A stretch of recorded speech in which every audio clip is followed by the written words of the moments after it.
saya mengajar di universitas di Solo. Berdasarkan pengalaman saya, anak-anak sekarang itu yang saya lihat adalah I don't know, being stupid is cool kali. Jadi kalau misalnya ditanya apapun, ini tips buat yang out of the market ya. Tips buat yang out of the market. Kalau ditanya, Mbak mau pergi kemana, dari mana? Ah, nggak tahu.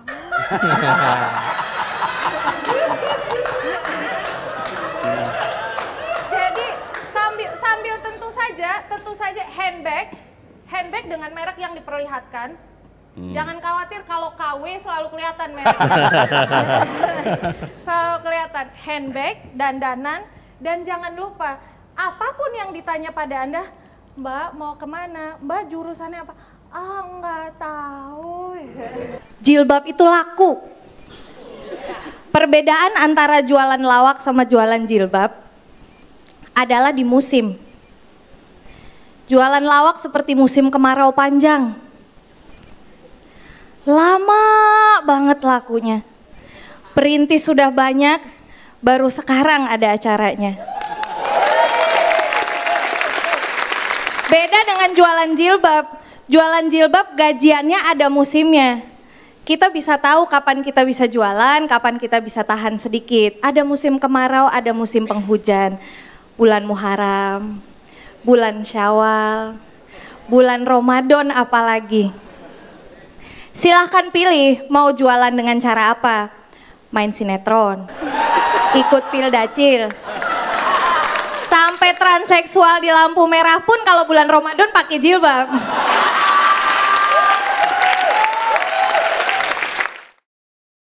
Pertama kali saya masuk kerja itu dimarahin security. Saya itu ngajar di sekolah swasta. Murid saya itu seperti Lian Lin semua pokoknya. Yang tampil ya itu. Iya.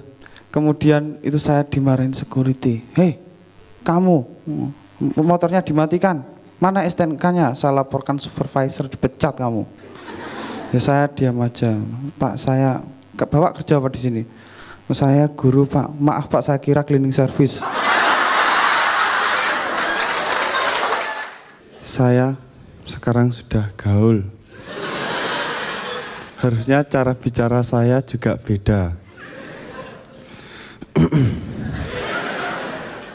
Gue Dodit.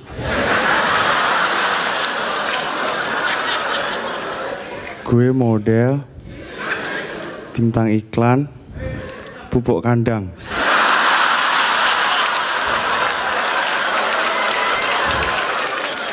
Jadi kandangnya.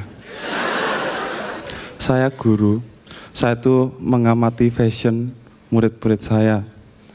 Menurut saya, kalau anak-anak itu dandanan aneh-aneh itu tidak nakal, tetapi hanya cari perhatian pada lawan jenisnya. Ada rambutnya panjang, terus dikepang, ada bajunya dikeluarkan, terus dikepang. Murid itu tidak nakal, hanya menarik perhatian saja. Harusnya waktu upacara bendera itu memakai sepatu hitam. Tapi untuk menunjukkan eksistensinya, remaja itu ada yang menggunakan sepatu futsal, biar kelihatan pemain futsal. Pakai sepatu basket, biar kelihatan pemain basket. Ada yang nggak pakai sepatu.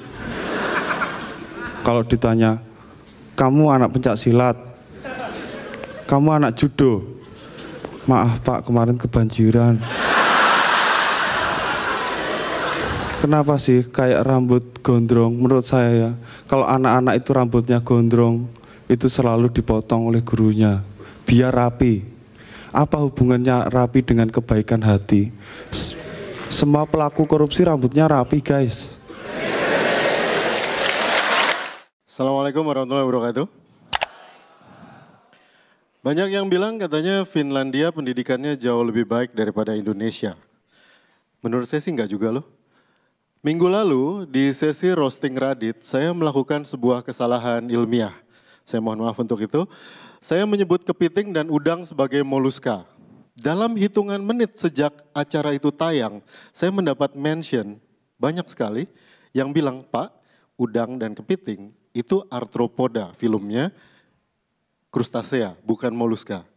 Dan ini bukti keberhasilan pendidikan Indonesia dibandingkan Finlandia. Semua yang mention saya dari Indonesia, nggak ada yang dari Finlandia.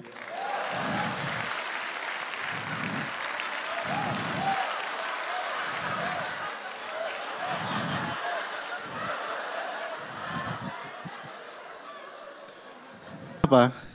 Karena banyak yang nggak tahu bahwa sebelum saya memutuskan jadi scientist, ya kira-kira 40-80 tahun yang lalu, saya adalah penyiar radio dangdut di channel AM. Buat dede-dede yang nggak tahu ya. Radio itu ada dua macam channelnya, ada yang FM kayak Motion yang suaranya bagus yang suka kalian dengar pagi-pagi, itu FM, suaranya bagus, jernih. Ada satu lagi yang namanya AM channelnya, itu kualitas suaranya beda tipis lah sama sound systemnya mamang-mamang tahu bulet. Treble doang gak ada bassnya. Iya. Di situ sekarang AM sih udah hampir nggak ada yang denger ya karena isinya kalau nggak wayang kulit, ceramah sama informasi harga jagung pipilan, bawang merah sama kentang ukuran ABC. Di situ tapi acara yang saya pegang adalah acara salam-salam dangdut. Asik banget. Ya jadi dulu ceritanya tuh ya salam-salam dangdut gitu ya. Ya dari Panji di Rawamangun, senggol-senggol buat Neng Nirina dari Madagaskar yang geboynya kayak Mujair. Dari Mamat Jutbrai di Bandung untuk Kamal Ocon di Sucinam dengan ucapan jangan ngomongin Pak Irfan mulu ntar kualat. Kapan rencananya mau close mic Mal? Ya, betul kata Egi, gue ini guru bahasa Inggris. Gue ngajar di semua level, dari anak kecil, orang dewasa, orang meninggal, kalau ada uangnya juga gue ajarin. Apapun demi uang. Selama pandemi ini semua kelas tuh jadi online. Gue tuh kesel banget sama anak-anak yang suka bolos kelas online. Alasannya, aku males belajar online, gak ketemu teman, gak enak di rumah. Lu pikir guru senang ngajar online? Hah? Lu bersyukur punya internet dipakai buat belajar yang benar gitu. Jangan bolos lah. Kalau guru marah di kelas online bisa apa coba? Mentok-mentok di mute doang. Kalau di kelas reguler udah gua keplak lu satu-satu. Udah nikmatin aja. Dan gua tahu anak-anak yang suka bolos ini anak-anak orang kaya. Yang orang tuanya tuh gak tahu cara menghukum anak. Gua pernah punya satu murid yang suka bolos. Dia masuk kelas, audio nyala, kamera mati. Ditegur sama orang tuanya, kedengaran satu kelas. Kamu ya, sampai kamu bolos kelas lagi, mama pindahin kamu ke sekolah negeri. Ini hukuman macam apa? Gue gak pernah ngeliat orang miskin marahin anaknya, kamu ya, sampai kamu bolos lagi, mama pindahin kamu ke Harvard. Gak pernah. Ikan cupang sama ikan arwana sama-sama berenang di air tawar. Gue gak pernah ngeliat orang marah sama ikan arwana piaraannya. Kamu sampai gak mau makan, saya pindahin kamu ke toples. Gak pernah. Gue pikir ngajar orang dewasa itu lebih gampang gitu daripada anak-anak. Ternyata enggak. Kalau misalnya kelas online tuh mereka nggak fokus di rumah sambil makan, tiduran, ya nggak apa-apa. Yang bikin kesel, gue punya satu murid ibu-ibu, dia ikut kelas gue sambil menyusui. Menyusui. Tengah kelas anaknya nangis, ibunya panik. Shh, dek tenang deh, tuh lihat di kamera ada Om Boboho lucu. Ayo Om Boboho lucu dong. Kenapa gue nurut? Harga diri gue mana gitu. Dan anak ini ikutin terus kan, dia dengerin gua ngomong bahasa Inggris tiap minggu. Dan anak menyusui belum bisa ngomong. Ntar kalau disuruh ngomong sama mamanya gimana? Ayo dek ngomong, ma. Yo what's up mother father? Kan jadi aneh. Gue tuh pingin maklumin gitu. Kalau sekali, 2 kali, 3 kali gak apa-apa. Tapi yang bikin gua kesel adalah kenapa anak ini ikut terus di tiap kelas. Kalau begini kan jiwa Cina gue bergejolak. Harusnya mereka bayar double. Ya gak sih? Kan dapat kelasnya juga, dapat pelajaran juga. Gue ini guru bahasa Inggris. Gue kesel banget sama stigma orang Indonesia yang bilang, guru bule lebih bagus daripada guru lokal. Siapa bilang? Guru lokal kayak gue juga berkualitas. Gue juga berkualitas meskipun tampang gue gak ada lokal-lokalnya. Tapi gue berani jamin kualitas gue. Karena perjuangan gue jadi guru bahasa Inggris tuh susah. Gue mesti sekolah dulu, tes TOEFL dulu, gagal stand up dulu. Nah baru jadi guru. Orang bule apa? Orang bule apa effortnya ya? Paling mereka sekolah, cari kerja, ditolak kerja di mana-mana. Jadi guru. Nah itu effortnya. Segampang itu.